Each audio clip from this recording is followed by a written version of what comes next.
கிட்டத்தட்ட 3லிருந்து 4 லட்சம் மக்களுக்கு மேல எதிர்பார்க்கிறோம். அதுக்கு ஏற்றபடி தான் மேடைகளும் சரி, இருக்கைகளும் சரி வடிவமைக்கும். பாதுகாப்புக்கு மிகுந்த முக்கியத்துவம் கொடுத்துருக்கிறோம். குறிப்பா குடிநீர் சம்பந்தப்பட்ட விஷயங்கள், பிளாஸ்டிக் பாட்டில்ஸ் நம்ம யூஸ் பண்ணாம குழாய்கள்லயே நேரடியா தண்ணீர் வர்ற மாதிரியும் பிடித்து உட்கார்ந்துகிட்டவங்கள்ட்ட கொடுக்கறதுக்கான வாலண்டியர்ஸ் ஏற்பாடு பண்ணியிருக்கோம். இந்த ரோஸ்ல தான் 234 தொகுதியினுடைய சட்டமன்ற வேட்பாளர்களும் அமர போறாங்க. ஒரே முறையாக அந்த நபர்கள் அதை தமிழ் சமூகத்திற்கு, ஊடகங்களுக்கு தங்களுடைய வேட்பாளரை அறிவிக்க இருக்கிறாங்க. 234 தொகுதிக்கான வேட்பாளரையும் அறிவிக்க இருக்கிறாங்க. அதற்கான ஏற்பாடுகளும் இந்த மேடையில் வாகனத்தை முன்னும் பின்னும் நிறுத்துவதற்காக 2 இடங்கள்ல வாகன நிறுத்தங்கள் ஏற்பாடு செஞ்சிருக்கும். உள்ள வரக்கூடியவங்க எந்த விதத்திலையும் ஒரு சின்ன அசௌகரியத்தை கூட உணர்ந்துடக்கூடாது. கூட்ட நெரிசல் பெரிய அளவுல லட்சக்கணக்கான மக்கள் வந்தாலும் ஒரு தள்ளுமுள்ளு ஏற்பட்டக்கூடாது அப்படிங்கிற இந்த கவனத்தோடு இருக்கும். நமக்கான பாதுகாப்பு படை அந்த வேலையை தீர்க்கமா சரியா செஞ்சுட்டு இருக்காங்க. நாம் தமிழுடைய பாதுகாப்பு படை எல்லா வேலையும் செஞ்சாகும். எல்லாரும் சாப்பிட்டுட்டு நாங்க பட்டினியாரோட இருப்போம். கட்சி சாராத வேடியை பார்த்துட்டு எப்படி இருக்கும், ரொம்ப பயங்கரமா சொல்றாங்க, விஜய் விட பயங்கரமா இருக்கும், ரொம்ப கட்டுப்பாடு இருக்கும், எப்படி இருக்கும் அப்படின்னு பார்க்க வர்றதுக்கு மாநாட்டுக்கு முழு பாதுகாப்பு நாம் தமிழ் பாதுகாப்பு படையில இருந்து என்ன மாதிரி உடை அணிந்து இருப்பாங்க. பாதுகாப்பு பாசறை அதுக்குன்னு ஒரு தொகையை நாங்கள் கொடுக்கறது இல்லை. ஒருத்தர் உங்க பாக்கெட்ல நீங்க இருந்தா வச்சுங்க, சாப்பிடுங்க, உங்களுக்கு வாங்கி வரும். அப்படி கட்டாம டீசல் இல்லை, யாராவது ஹெல்ப் பண்ணுவாங்க. மாநாடுக்கு என்ன தேவை இருக்குதோ அது அடிப்படையை மக்கள் நாங்களே செஞ்சுக்கிறோம். யாருக்கிட்டையும் நாங்க பணம் வாங்குறது இல்லை.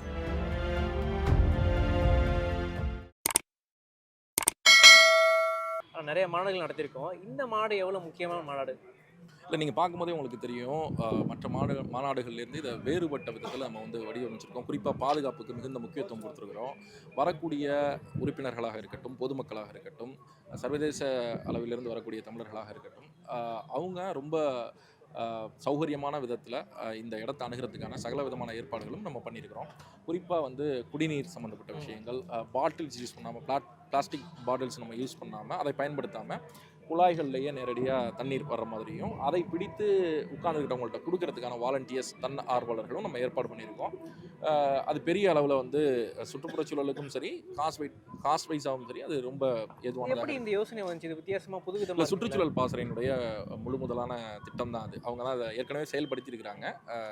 இப்போ மறுபடியும் அதை தொடர்ச்சியாக செய்கிறாங்க. சுற்றுச்சூழல் மீது அக்கறை இருக்கிறதுனாலையும் தொடர்ச்சி அந்த நெகிழி பயன்பாட்டை நம்ம தவிர்க்கணும் அப்படிங்கிறதுனால நீங்கள் யோசிச்சு பாருங்கள், ஒரு 2 லட்சம் பேர் கூடுறாங்கன்னா 2 லட்சம் பிளாஸ்டிக் பாட்டில்ஸ்னால் என்னாச்சு? அது எவ்வளோ பெரிய பொல்யூஷன் வருது. ஸோ அந்த மாதிரியான விஷயங்களை கருத்தில் கொண்டு நம்ம இந்த வேலைகளை செஞ்சுருக்கோம். குறிப்பாக தண்ணீர், அதே மாதிரி உங்களுக்கு அடிப்படை தேவைகளான டாய்லெட் ஃபெசிலிட்டிஸ் அதுவும் முறையான அளவில் ஏற்பாடு பண்ணப்பட்டிருக்கு.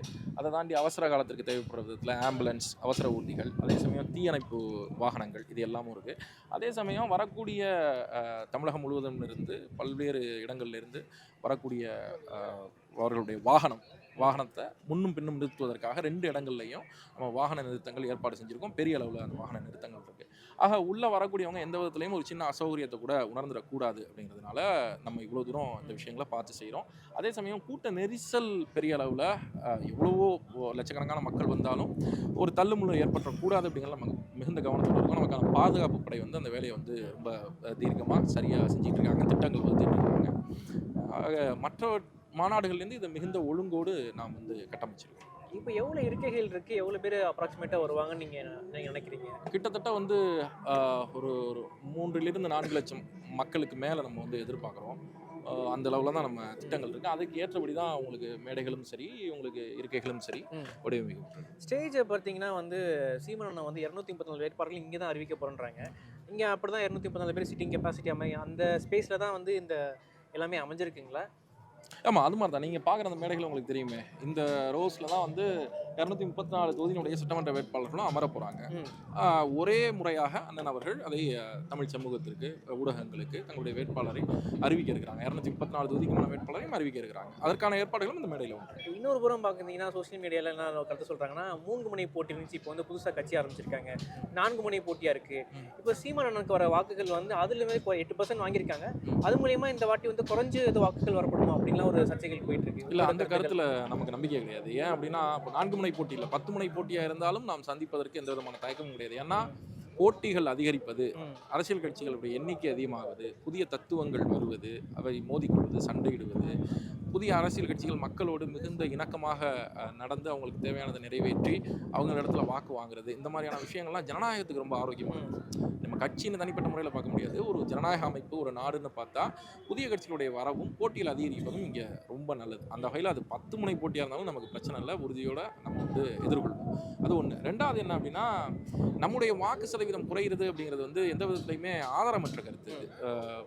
அவங்க வராமல் இருந்ததுனால நமக்கு ஓட் பர்சன்டேஜ் அதிகமாக வரல, அவங்க வந்ததுனால ஓட் பர்சன்டேஜ் குறைய போகிறதும் இல்லை. நம்முடைய வாக்காளர்கள் தொடர்ச்சியாக நாம் 15 வருடமாக களத்தில் நிற்கிறதுனால, மக்கள் பிரச்சனைக்கு அனுதினமும் களத்தில் நிற்கிறதுனால, மக்களோடு சேர்ந்து போராடுறதுனால, அவங்களுடைய குரலாக ஒலிக்கிறதுனால, மாநில உரிமைகளுக்காக போராடுறதுனால, இயற்கை வளங்களை பாதுகாக்க போடுறதுனால, சாதிக்கு எதிராக, மதத்துக்கு எதிராக, குற்றங்களுக்கு எதிராக பொருளாதார திட்டங்கள் வகுக்கிறதன் மூலமாகவும் இந்த மாதிரி நிறைய விஷயங்களை மக்களிடத்துல நம்ம ப்ரூவ் பண்ணியிருக்கோம். கொஞ்சம் கொஞ்சமாக அவங்களுடைய நம்பிக்கையை நம்ம பெற்றிருக்கிறோம். கொஞ்சம் கொஞ்சமாக நம்முடைய வாக்கு சதவீதம் வந்து அதிகரிச்சிட்டு இருக்கு. அது இந்த தேர்தலில் ஒரு பெரிய பூமிங் இருக்கும், ஒரு மிகப்பெரிய அளவில் மாற்று இருக்கும், ஒரு மிகப்பெரிய பாய்ச்சல் இருக்கும் இந்த தேர்தலில். அதை உறுதியாக தமிழ்நாடு பார்க்கும், தமிழ்நாட்டு மக்கள் பார்ப்பாங்க. அப்போது வாக்கு வந்து அவங்க வரத்தால் குறையுது அப்படின்னு அதெல்லாம் துளி கூட உண்மை கிடையாது. அது வந்து ஒரு அடிப்படையில் ஆதாரமற்ற ஒரு பலகீனமான குற்றச்சாட்டு. மாநாட்டில் பார்த்தீங்கன்னா இப்போ நிறையா பக்கம் சுற்றி பார்த்தீங்கன்னா பேனர்ஸ் நிறையவே இருக்குது. தமிழ் சார்ந்து போராடினவங்க, கலைஞர்கள், அப்புறமா புலவர்கள்லாம் இருக்குது. இந்த ஐடியா வந்து எப்படி வைக்கணும்னு தோணுச்சு? இல்லை 368 பேரோட ஃபோட்டோஸ் இருக்கிற மாதிரி சொல்லியிருந்தாங்க. ஆமாம், எப்போவுமே வந்து இது நடைமுறையில் இருக்கிறது தான். ஏற்கனவேவும் நம்ம செய்த கூட்டங்கள்லையும் சரி, ஏற்கனவே நடந்த மாநாட்டிலையும் சரி, நம்ம இந்த விஷயத்தை தொடர்ச்சியாக செஞ்சுக்கிட்டு இருக்கோம். எல்லா கூட்டங்கள்லையுமே இது செய்யணும், இது புதுசு இல்லை. ஏன் உங்களுக்கு இது வந்து பெரிய அளவில் தெரியுது அப்படின்னா, இந்த பிரம்மாண்டமான இடத்தினாலையும் இது வந்து எட்டி தொடர அந்த நீளத்தினாலையும் அகலத்தினாலையும் உங்களுக்கு இது ரொம்ப பெருசாக தெரியுது இந்த பரப்பில். மற்றபடி தொடர்ச்சியாக நம்ம இதை செய்கிறது. இவங்க எல்லாமே நம்முடைய இனத்திற்கு ஏதோ ஒரு விதத்தில் கடமையாற்றியவர்கள். தங்களுடைய உயிரை, உடைமையை, உழைப்பை, அறிவை, ஆற்றலை எல்லாவற்றையும் இந்த இனத்தினுடைய மேம்பாட்டிற்காக ஏதோ ஒரு வகையில் தொடர்ச்சியாக செலவு செஞ்சோம். அவங்கள கௌரவிக்கிற விதத்தில், அவங்களை அங்கீகரிக்கிற விதத்தில் நாம் அவர்களுக்கான மரியாதையாக இந்த பதாகைகள் எல்லாமே வச்சுருக்கோம். கடைசியாக ஒரு கேள்வி. மக்கள் வந்து எந்த ஐடியாலஜி பற்றி எந்த ஐடியாவும் இல்லாதவங்க ஒரு கட்சிக்கு ஓட்டு போடணும்னா வந்து அவங்க எதை வச்சு ஓட்டு போடணும்? இல்லை, மக்கள் ஐடியாலஜி இல்லாதவங்கன்னு நம்ம சொல்லி ஐடியாலஜி இல்லை, எந்த ஐடியாவுக்கும் கன்ஃபியூஷன் இருக்குது, நிறைய கட்சிகள் வந்துட்டு இருக்கு. இல்லை, மக்கள் எப்பவுமே ஒரு பொலிட்டிக்கல் இன்கரெக்ட்னஸ் இருக்கும். மக்கள்கிட்ட அரசியலை சில நேரம் தவறாக அணுகிற போக்கு இருக்கும். சரியான ஒன்றை தேர்ந்தெடுப்பதில் ஒரு சின்ன தடுமாற்றம் இருக்கும். அது வந்து எப்போவுமே சமூகத்தில் இயல்பாக இருக்கிற விஷயம்தான். ஸோ அதை நம்ம அவங்க மேலே தவறு சொல்ல முடியாது. நம்ம தான் நம்மளை வந்து பலப்படுத்திட்டு அவங்கள இடத்துல வந்து நம்மளை வந்து எந்த விதத்தில் கொண்டு போய் சேர்த்துக்கிறோம், எந்த விதத்தில் அக்செப்டன்ஸ் லேயரில் எந்த விதத்தில் நம்ம இருக்கிறோம், நம்மளுடைய திட்டங்களை, நம்முடைய கொள்கைகளை எந்த அளவுக்கு அவங்களுக்கு விலக்கி சொல்கிறோம், அவங்களோட எந்த விதத்தில் கம்யூனிகேட் பண்ணுறோம், அவங்களோட அணுக்கமாக அவங்களுடைய பிரச்சனைகளுக்காக எப்படி களத்தில் நிற்கிறோம். இதெல்லாம் ஒரு பொலிட்டிக்கல் பார்ட்டி வந்து ஒரு அரசியல் கட்சி வந்து தன்னளவில் தன்முனைப்போடு செய்து மக்களோட இவங்க தான் நெருக்கமாகும். மக்களுக்கு எந்த அவசியமும் இல்லையே அவங்களோட நெருக்கமாகணும்னு. அவங்களுக்கு 1000 அரசியல் கட்சிகள் இருக்குது. அவங்க உங்ககிட்ட தான் வந்து நெருக்கமானவன்னு ஒன்றும் இல்லை. நம்ம தான் நம்மளை நிரூபிச்சுக்கணும். நம்ம தான் எந்த விதத்தில் மற்றவர்களோடு சிறந்தவர்கள், எந்த விதத்தில் நம்முடைய திட்டங்களும் கொள்கைகளும் சிறந்தது, ஏன் அது சிறந்தது, என்ன தவறு இங்கே நடக்குது, அதை மக்களுக்கு சொல்கிறதும் சரி, இவ்வளவு தவறுகள் இங்கே நடக்குதுன்னு சொல்கிறதும் சரி, இதற்கு சரியான தீர்வாக என்ன இருக்க முடியும்னு தீர்வை முன்வைக்கிறதும் சரி, அந்த தீர்வை நான் எந்த விதத்தில் செய்வேன் அப்படின்னு மக்களை கன்வின்ஸ் பண்ணுறதும் சரி, இதுதான் வந்து பெரிய விஷயம். இந்தியாவை பொறுத்த வரைக்கும் உங்களுக்கு அரசியல் அப்படிங்கிறது ஒன்றிய அரசியலிருந்து மாநில அரசுக்கான அதிகாரத்தை பெறுவதும் ஒரு ஒரு ஒரு எப்படி சொல்கிறது, ஒரு தள்ளுமுள்ள தான் நீண்ட காலமாகவே இந்த இந்திய ஒன்றியம் வந்து பயணிச்சிட்டு இருக்கு. மாநில உரிமைகள்ங்கிறது மிக மிக முக்கியமானது. இப்போ மாநில உரிமைகள் பற்றி நீங்கள் எந்த அளவில் மக்கள்கிட்ட சொல்லி உங்களால் கன்வின்ஸ் பண்ண முடியுது, உங்களுடைய வாதங்களும் உங்களுடைய தர்க்கங்களும் உங்களுடைய கொள்கைகளும் எந்த அளவுக்கு கன்வின்சிங்காக இருக்குது, எந்த அளவுக்கு சரின்னு அவங்க நினைக்கிறாங்களோ அந்தளவுக்கு அவங்க உங்களை ஆதரிச்சுட்டு போகிறாங்க. இன்னொரு பக்கம் பார்த்தீங்கன்னா வந்து தொடர்ந்து பார்த்தீங்கன்னா நாம் தமிழர் கட்சி வந்து தனிச்சையாக தான் போட்டிடுறாங்க. எந்த கூட்டணியும் இல்லை, ஸ்டார்டிங்லேருந்து பார்க்குறோம். சில பேர் வந்து என்ன சொல்கிறாங்கன்னா, ஒரு பொதுமக்கள் என்ன சொல்கிறாங்கன்னா, கூட்டணி வச்சுருந்தா வந்து கண்டிப்பாக ஜெயிக்கிறதுக்கு வாய்ப்பு இருக்கும், அந்த மாதிரி ஒரு ஸ்டாண்டு சொல்லிட்டு இருக்காங்க. உங்களோட கருத்து நான் தொடர்ச்சியாக வந்து தனிச்சையாகவே இருக்கிறது 234 தொகுதியிலேயே நிற்கிறது வந்து எப்படி? இல்லை, கூட்டணி வச்சுருந்தா வெற்றிக்கு வாய்ப்பு இருக்கும் அப்படின்னு அவங்க சொல்கிறது பற்றி நமக்கு ஒன்றும் பெரிய சுவாரஸ்யம் இல்லை. ஏன் அப்படின்னா, நாம் வந்து ஒரு மாற்றத்தை ஏற்படுத்துவதற்காக இந்த நிலத்தில் அரசியல் செய்ய தொடங்கினோம், ஒரு அரசியல் கட்சியை தொடங்கணும். அப்போ மாற்றங்கிறது எது அப்படின்னு நம்ம நினைக்கிறோம் அப்படின்னா, இதனால் வரைக்கும் இந்த நிலத்திற்குள்ளாக ஆண்ட அரசியல் கட்சிகள் இந்த நிலத்தை ஏதோ ஒரு விதத்தில் மிக மோசமாக சீரழிச்சிருக்கிறாங்க. ஒரு தீவிரமான ஆதிக்கத்தை தமிழ் மக்கள் மீது செலுத்தியிருக்கிறாங்க. தமிழ் மண்ணுக்கு சம்மந்தம் இல்லாத ஒரு ஐடியாலஜி ரூலிங் ஸ்டேட்டில் எப்பொழுதுமே இருந்துக்கிட்டே இருந்திருக்குது. நமக்கு அது உகந்தது இல்லை, நாம் அதை விரும்பலை. அதனால் ஏற்பட்டிருக்கக்கூடிய சமூக அவலங்களை நம்ம கண்முன்ன பார்க்குறோம். இன உணர்வு மழுங்கிடுச்சு தமிழர்களுக்கு. அதை தாண்டி இப்போ கூட நீங்கள் பார்த்தீங்கன்னா தெரியும், தமிழ்நாடு எந்த அளவுக்கு பொருளாதார ரீதியாக பேசணும்னா எவ்வளவு கடன் வாங்கியிருக்கிறாங்கன்னு நமக்கு தெரியும். இவ்வளவு கடன் எதற்கானது, யாருக்கானது, ஏன் இவ்வளோ கடன் வாங்குறீங்க? கடன் வாங்குறது தப்பு இல்லை, எல்லா கடனும் தப்பான கடன் இல்லை. ஆனால் நீங்கள் வாங்குகிற கடனில் எதை இன்வெஸ்ட்மெண்ட்டாக பண்ணுறீங்க? அந்த இன்வெஸ்ட்மெண்ட் மறுபடியும் எப்படி உங்களுக்கு பணத்தை ரீப்ரொடியூஸ் பண்ணி தருது? அந்த பணத்தை எப்படி நீங்கள் மக்களுக்கு செயல்படுத்துறீங்க? அப்படிங்கிறதெல்லாம் ரொம்ப முக்கியம். அதை தாண்டி நீங்கள் விரைய செலவுகளாக வெறும் இலவசங்களுக்காகவே கடனை வாங்கி இறச்சிட்டு இன்னைக்கு தேதிக்கு உச்சநீதிமன்றம் கூட கொஸ்டின் பண்ணியிருக்காங்க. உங்களுக்கு காசு எங்கேருந்து வருது, நீங்கள் இவ்வளோ கொடுக்குறீங்களே அப்படின்னு சொல்லி. அவங்களுக்கு கேட்டால் வந்து மத்திய அரசு தானே குற்றம் சொல்கிறாங்க, எங்களுக்கு நாங்கள் ₹1 கொடுத்தா எங்களுக்கு பைசா கம்மியாக தான் இல்லை அதில் 2-3 இருக்குது. நீங்கள் தமிழ்நாட்டு வந்து வெல்த்தி ஸ்டேட் என்னன்னா செகண்ட் ப்ரொடக்ஷன் அவங்க தான் இருக்காங்க அப்படி சொல்லி. அது மட்டும் இல்லை, என்னன்னா வரி இங்கே மக்கள் அதிகமாக கட்டுறாங்க. சரியா? கம்பேரிட்டிவ்லி மற்ற மாநிலங்களோடு ஒப்பிடும்போது பரவலாக பெரும்பாலும் வரி அதிகமாக கட்டுறாங்க. 1. 2வது, இங்கே அரசினுடைய வருமானம் என்பது பெரும்பகுதி டாஸ்மாக். சரியா? அது இல்லாமல் ரெஜிஸ்ட்ரேஷன், இந்த மாதிரி விஷயங்கள்லேருந்து மக்கள்கிட்டருந்து நேரடியாகவோ மறைமுகமாகவோ கட்டணமாகவோ எதுவாகவோ பணத்தை வசூலிச்சுக்கிறாங்க.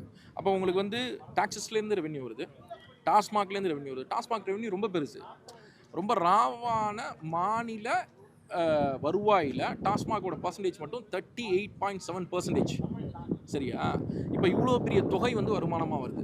அதே சமயம் வந்து உங்களுக்கு வந்து கடன் இருக்குன்னா, கடன் வந்து நீங்கள் பல லட்சம் கோடிகளை வாங்குறீங்க வெளியிலேருந்து. அப்போ நீங்கள் கடன் வாங்குறீங்க, உங்களுக்கு டேக்ஸ் அதிகமாக வருது, உங்களுக்கு வந்து டாஸ்மாக் வருமானம் அதிகமாக வருது. இவ்வளோ பணத்தை வச்சு என்ன பண்ணுறீங்கன்னு ஒன்று இருக்குல்ல. இவ்வளோ பணத்தை எனக்கு என்ன புரியல அப்படின்னா, உங்களுக்கு எப்படி வரி அதிகமாக வருது? ஒரு அரசுக்கு எப்படி வரி அதிகமாக வரும்? அரசுக்கு வரி நம்ம நிறைய பணம் கட்டுறோம் இல்லைங்களா, அது இல்ல மூலியமா அரசுக்கு எப்போ வரி அதிகமாக வரும்னா, வரியை அதிகப்படுத்தும் போது வரி அதிகமாக வரும். ஆமா. நீங்க Taxes கடந்த வந்து இந்த increase கடந்த பண்றாங்கன்னா, 5 ஆண்டுகள்ல உங்களுக்கு சொத்து வரி ஏறி இருக்கு, குப்பை வரி ஏறி இருக்கு, மின் கட்டணம் ஏறி இருக்கு, எல்லா பொருட்களுடைய விலைவாசியும் ஏறி இருக்கு. கேஸ் சிலிண்டர், பால், பெட்ரோல், டீசல், அத்தியாவசிய பொருட்களுடைய விலை உயர்வு, இது எல்லாமும் இந்த 5 வருஷத்துல ஏறி இருக்கு. சொத்து வரியெல்லாம் கிட்டத்தட்ட 2 மடங்கு 3 மடங்கு ஏறி இருக்குது. அப்போ இதெல்லாம் யார் கட்டுறா அப்படின்னா மக்கள் தான் கட்டுறாங்க. நிச்சயமா. ஏன் நீங்க டாக்ஸஸ் இன்க்ரீஸ் பண்றீங்க? உங்களுக்கு வருமானம் தேவை. எதற்கு உங்களுக்கு வருமானம் தேவை? நீங்க வாங்கி வச்ச கடனுக்கு வட்டி கட்டுறதுக்கு வருமானம் தேவை. 68,000 கோடி வட்டி மட்டும் கட்டியிருக்காங்க 2025ல். வட்டி, கடனை திருப்பி கட்டல, கடனில் ஒரு பகுதியை திருப்பி கொடுக்கல, வட்டி மட்டும் 68,000 கோடி.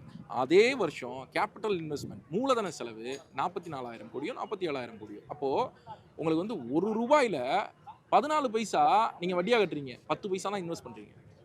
அப்போ இது ரொம்ப மோசமான ஒரு பொருளாதார நிலை. இது இப்படியே தொடர்ச்சியாக போயிட்டே இருக்குது அப்படின்னா காலப்போக்கில் இந்த நாடு ரொம்ப மோசமான கிரைசிஸ் சந்திக்கும், பெரிய அளவிலான பேர் ஆபத்துகளை சந்திக்கும். இப்போது இது குறித்து மக்களுக்கு பெரிய அளவில் விழிப்புணர்வு இருக்குமானா பொதுவாக இருக்குது. அதை சொல்ல வேண்டிய தேவையும் கடமையும் நமக்கு இருக்குது.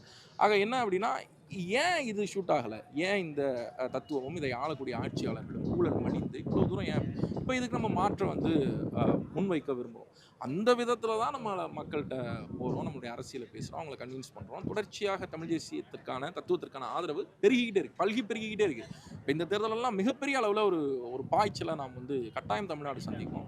நம்ம உறுதியாக வெற்றியை ருசிப்போம், முன்னோக்கி பாய்வோம். உங்கள் பேர்? என் பேர் கேபி ஜோஷ்வா. மாநாடு நடக்குது பார்த்தீங்களா, இதுக்கு நீங்கள் என்ன மாதிரி வேலையெல்லாம் பார்த்துட்டு இருந்தீங்க? உங்களோட முன்னெடுப்புகள் என்னவா இருந்துச்சு? இந்த மாநாடு நாங்கள் அந்த மாநாடு பார்த்தீங்கன்னா நாம் தமிழனுடைய பாதுகாப்படை. இந்த பாதுகாப்படை வேலையை எல்லா வேலையும் செஞ்சாகணும். இல்லை எல்லாரும் பட்டினியாக தான் நாங்களும் பட்டினியாக இருப்போம், எல்லோரும் சாப்பிட்டுட்டு நாங்கள் பட்டினியாரனோட இருப்போம். செயல்பாடு வந்து இந்த மக்களுக்கு உண்டான செயல்பாட்டுக்கு இங்கே பாதுகாப்பு மற்றும் இங்கே கட்சியால் பாதுகாப்பு வருவாங்க. அவங்கள பற்றி எங்களுக்கு அதிக கவலை இருக்குது. கட்சி சாராத இருப்பாங்க, போய் பார்க்கலாம், வேடியை பார்த்துட்டு எப்படி இருக்கும், ரொம்ப பயங்கரமாக சொல்கிறாங்க. விஜயை விட பயங்கரமாக இருக்கும், ரொம்ப கட்டுப்பாடு இருக்கும், நேர்மையாக இருப்பாங்க, நீதியாக இருப்பாங்கன்னு சொல்கிறாங்களே, எப்படி இருக்கும் அப்படின்னு பார்க்க வர்றதுக்கு இந்த மாநாட்டுக்கு முழு பாதுகாப்பு நாம் தமிழ் பாதுகாப்பு படையிலேருந்து. தன்னார்வர்கள் வந்து தனியாக இருப்பாங்க, நாம் தமிழ் பாதுகாப்பு படை உடை அணிந்து என்ன மாதிரி உடை அணிந்து இருப்பாங்க. வெறும் இந்த படை வந்து ஒருங்கிணைப்பாளர் அண்ணன் சீமானுடைய படை தான். அது மக்களுக்கு உண்டான படை, மொத்தம் வருகிற அனைத்து மக்களுக்கு உண்டான படையாக இருந்து அவங்க செவ்வையாக வழிநடத்தி இந்த படையை கொண்டு போவோம். இதுதான் இந்த பாதுகாப்பு படையினுடைய சிறப்பு. பாதுகாப்பு படையில் சுமார் எத்தனை பேர் இருப்பீங்க? அவங்க வந்து என்ன மாதிரி வேலைகள்லாம் வந்து இப்போ இந்த மாநாடு பார்க்குறாங்க? இப்போ பாதுகாப்பு படை பார்த்தீங்கன்னா மாநாடு நடக்கும்போது வந்து அவங்களோட முக்கியத்துவம் இருக்கும். இப்போ அதுக்கு முன்னாடி வந்து இப்போ பணிகள்லாம் போயிட்டு இருக்குல்ல, அதோட சிறப்பான பணினா என்ன சொல்ல முடியும் அவங்களுக்கு? இப்போ பாதுகாப்பு படை வந்து இப்போ ஒரு 300 ஏக்கரா, இந்த 300 ஏக்கரை முதல்ல வந்து எல்லாம் தெரிஞ்சு நிற்போம். எவ்வளோ அகல நிகழம் இருக்குது, எந்தெந்த இடத்துல இந்த மேடையெல்லாம் அமைக்கிறாங்க, எந்த இடத்துல மக்கள் வரப்போகிறாங்க, எங்கே வந்து இந்த வேட்பாளர்லாம் எந்த வழியாக வருவாங்க, இதெல்லாம் திட்டமிட்டுன்னு இருக்கிறாங்க. 4ஆம் தேதியிலேருந்து ஒர்க்கு நடக்குது, திட்டமிட்டு நிற்பாங்க. ஆபத்து இல்லாத இந்த மாநாடா, இந்த உலகத்தில் இப்படி ஒரு மாநாடு நடத்துனது இல்லை, அது நாம் தமிழர் தான் சிறப்பாக நடத்துனாங்கன்றதை நாங்கள் தெளிவாக மக்களுக்கு சொல்ல வரோம். வெறும் சும்மா சொல்லிட்டு ஓட்டு அரசியல் இல்லை. மக்களை காப்பாற்றக்கூடிய இந்த நாம் தமிழர் கட்சி எப்போதுமே சாதாரண மனிதர்களுக்கும் நாம் தமிழர் கட்சி தான். எங்களை எதிர்த்து நிற்கிற கட்சி இருப்பார்ல, தமிழர் இல்லை தெலுங்கு, கன்னடர், மலையாளி, யாராக இருந்தாலும் மண்ணில் வசிக்கிற அனைத்து மொழியினருக்கும் நாம் தமிழர் கட்சி பாதுகாப்பாக இருப்போம். இப்போ நீங்கள் இவ்வளோ ஆர்வமாக வேலை பார்த்துட்டு இருக்கீங்க, இது எத்தனை நாளாக பார்க்குறீங்க? இதுக்கு வந்து கட்சி எதுவும் நிதி உங்களுக்கு தனிப்பட்ட முறையில் எதுவும் கொடுக்குறாங்க? இப்போ நாங்கள் ஆர்வமாக வேலை பார்க்குறது வந்து இந்த மண் எங்கள் மண், இந்த மண்ணுக்காக இந்த பண்பாடு, இந்த மண்ணு கொள்ளையிடாமல் இனிமேல் போகாமல், போன வருடங்கள்லாம் போட்டோம் 75 ஆண்டு. இப்போ இந்த புதிய ஆண்டில் இந்த துவக்கம், இது புதிய நாம் தமிழருக்கு 15 வருஷம் துவக்கம், இதை நாங்கள் பாதுகாக்கிறோம். ரெண்டாவது பணம் வந்து இந்த மாதிரி ஒரு பாதுகாப்பு பாசறை அதுக்குன்னு ஒரு தொகையை வந்து நாங்கள் கொடுக்குறதில்ல. ஒருத்தர் உங்கள் பாக்கெட்டில் நீங்கள் இருந்தால் வச்சிங்க, சாப்பிடுங்க, இந்தாங்க நீங்கள் உங்களுக்கு வாங்கின்னு வரோம் அப்படி கட்டமைப்பு. டீசல் இல்லை, இன்னொருத்தர் யாராவது ஹெல்ப் பண்ணுவார். எல்லாம் ஒரு குடும்பத்தில் தேவை இருக்குல்ல, பால், மற்ற அரிசி, சாதம், சோறு, காய்கறிகள், இது எல்லாமே எப்படி தேவை இருக்குமோ, அப்போ இந்த மீட்டிங் இந்த மாநாடுக்கு என்ன தேவை இருக்குதோ அது அடிப்படையை வந்து மக்கள் நாங்களே செஞ்சுக்கிறோம். யாருக்கிட்டையும் இந்த நாங்கள் வெளியாட்கள்லேருந்து பல கோடீஸ்வரன் இல்லை பெரிய தொழிலதிபர் அவர்கிட்ட போய் நாங்கள் வந்து பணிந்து குனிந்தோ இல்லை நயம் வஞ்சகப்படுத்தியோ மிரட்டியோ பணம் வாங்குறது இல்லை. அவங்க கொடுத்தாலும் நாங்கள் அதிகபட்சம் வாங்குறது வாய்ப்பு இல்லை. அது நாங்கள் தலைமையை ஏற்றுக்கொண்டு, அது தலைமை தான் எல்லாம் செய்யும். அதுக்கு உண்டான வேலைகள் நடந்துட்டு